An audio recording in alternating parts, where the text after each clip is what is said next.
Selamat bertemu lagi dalam renungan online Ibu Bapak dan Saudara semua. Shalom. Ini adalah renungan dengan tema pola-pola hubungan pria dan wanita. Berdasarkan Injil Matius pasal 19 ayat 10 hingga 12. Kita sudah melihat bahwa Tuhan Yesus menempatkan perkawinan begitu luhur. Sebab merupakan rencana dan kehendak Allah bagi manusia demi kebaikan manusia sendiri. Tuhan Yesus berkata, apa yang telah dipersatukan Allah tidak boleh diceraikan manusia. Para murid masih beradu pendapat, lalu mereka bertanya, jika demikian, apa sebabnya Musa memerintahkan untuk memberikan surat cerai jika orang menceraikan istrinya? Lantas jawab Tuhan, karena ketegaran hatimu.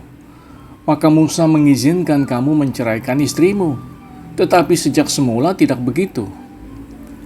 Dia berkata lagi, barang siapa menceraikan istrinya, kecuali karena zina, lalu kawin dengan perempuan lain, dia berbuat zina. Lalu para murid menjadi terkejut mendengar penjelasan Yesus.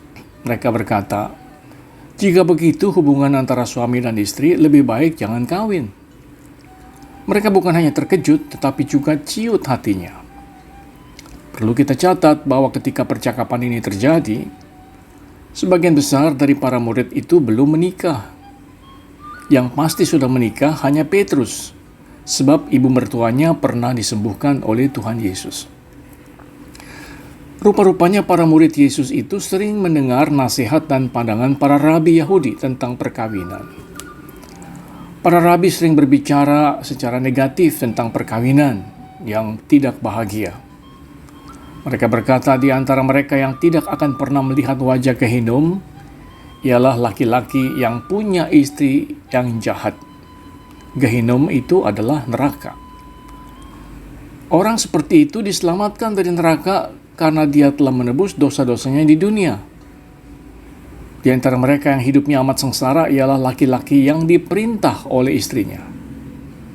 Seorang istri yang jahat sama seperti penyakit kusta bagi suaminya. Lalu apa obatnya? Biarkanlah dia menceraikannya supaya dia sembuh dari kustanya. Itulah antara lain beberapa nasihat dan pengajaran para rabi Yahudi yang sering kali disebarkan. Bagi kaum laki-laki yang sudah terbiasa dan terdidik dengan ucapan dan pandangan seperti itu, tuntutan Yesus yang begitu tinggi terhadap perkawinan dan tidak dapat ditawar-tawar lagi, merupakan hal yang sungguh mengerikan. Para murid berpendapat bahwa jika perkawinan begitu tinggi dan final, yang tidak boleh dipisahkan lagi oleh manusia, maka lebih baik sama sekali tidak menikah. Lantas Yesus berkata dengan cukup tegas dan jelas, tidak semua orang dapat mengerti perkataan itu, hanya mereka yang dikaruniai saja. Artinya, hanya orang-orang tertentu yang sudah mendapat karunia Roh Kudus. Merekalah yang dapat mengerti dan melakukan apa yang Tuhan kehendaki melalui perkawinan. Hanya dengan pertolongan Roh Kudus, kita dapat membangun dan mengembangkan hubungan-hubungan pribadi yang dituntut oleh perkawinan yang ideal.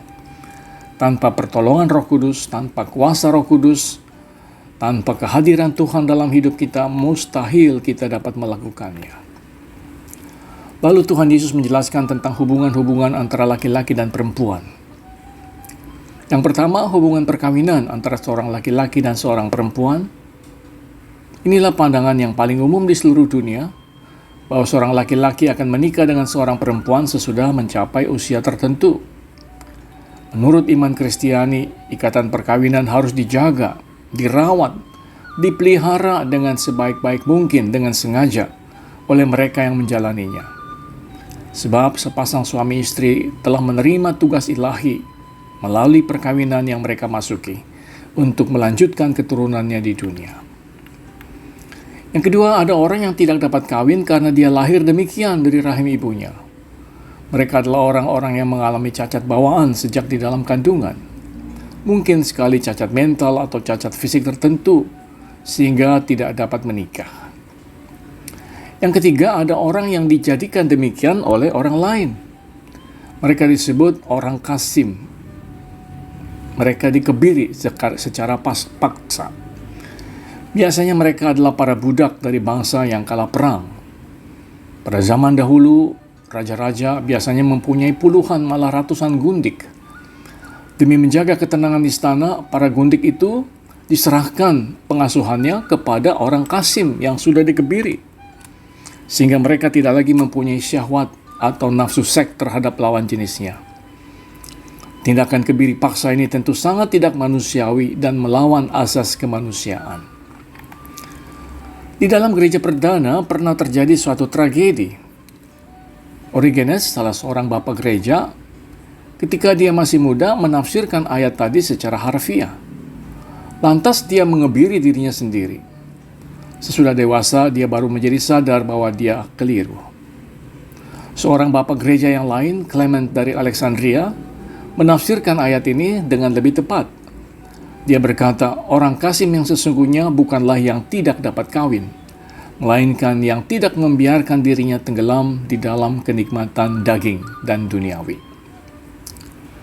Yang keempat, ada orang yang karena kemauannya sendiri, karena demi kerajaan surga, mereka tidak menikah.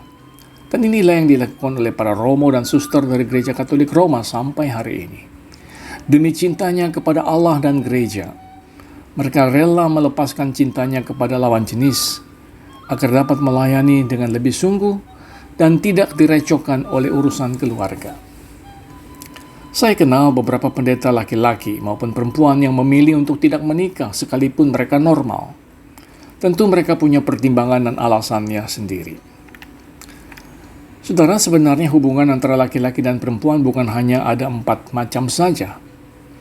Ada orang yang sangat rindu untuk mendapatkan pasangan dan memasuki hidup keluarga, tetapi masih belum menemukan pasangan yang tepat.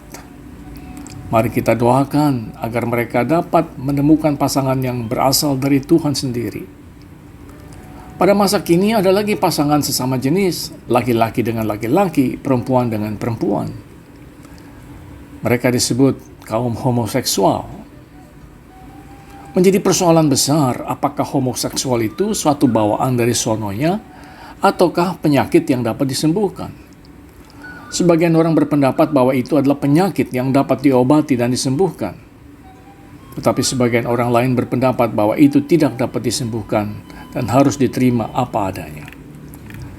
Saya membayangkan bahwa gereja-gereja di Indonesia akan terpecah belah di dalam pendapatnya. Sama seperti gereja-gereja di barat yang sudah dapat menerima homoseksual sebagai kenyataan di dalam kehidupan kita. Yang perlu kita catat, mereka yang punya kelainan seksual janganlah dihina atau dilecehkan. Yang mereka perlukan hanyalah diterima seperti adanya. Di gereja kami, dulu pernah ada seorang warga yang punya kelainan itu. Dia merasa nyaman bergereja di tempat kami. Sebab almarhum Pendeta Eka dan saya pada waktu itu menerima dia apa adanya. Saudara, karena itu marilah kita syukuri kalau kita mempunyai keluarga yang relatif normal.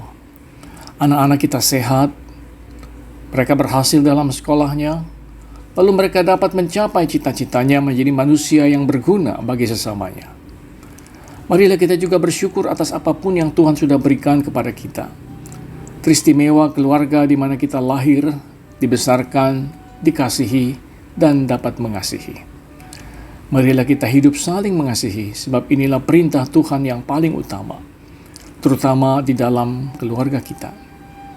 Firman-Nya, inilah perintahku, supaya kamu saling mengasihi, seperti aku telah mengasihi kamu. Yohanes 15 ayat 12. Amin. Marilah kita berdoa, dalam nama Bapa, Anak, dan Roh Kudus. Kami bersyukur atas firman yang sudah kami dengar dan renungkan, ya Tuhan. Engkau sudah memberi kami keluarga masing-masing. Biarlah kami menghormati dan mengasihi di dalam keluarga kami masing-masing. Berilah kami menerima keadaan apapun yang Engkau sudah berikan kepada kami. Kami mau berdoa untuk mereka yang mencari dan merindukan pasangan. Kiranya Tuhan sendiri mendengar dan mengabulkan permintaan mereka untuk dapat pasangan yang takut akan Tuhan, yang bersedia untuk menjalani hidup bersama. Kami berdoa untuk mereka yang lemah dan sakit. Berilah kekuatan dan kesembuhan kembali. Biarlah mujizat-Mu boleh terus terjadi dan dialami oleh umat-Mu, ya Tuhan. Kami mendoakan keluarga-keluarga yang kehilangan orang-orang terkasih. Hibur dan kuatkan mereka untuk boleh melanjutkan kehidupan ini. Kami mau berdoa agar keluarga kami dapat memberi kesaksian tentang siapakah Allah yang hidup di dalam Tuhan Yesus Kristus, yang kami junjung dan sembah sebagai Allah kami. Biarlah kami juga terus dapat menjadi saluran kasih dan berkat-Mu kepada sesama. Kami mau berdoa untuk keluarga-keluarga di Palestina dan di Ukraina yang terkoyak-koyak akibat perang yang terjadi di sana. Kuatkan dan hiburkan mereka. Kami mendoakan agar perang dapat segera diakhiri dan damai dapat segera terwujud dan dialami. Kami berdoa di dalam nama Tuhan Yesus Kristus. Amin. Saudara, bila Anda merasa renungan ini bermanfaat, Anda boleh meneruskannya kepada orang lain, dan Anda tidak perlu minta izin dulu pada saya. Tuhan memberkati saudara.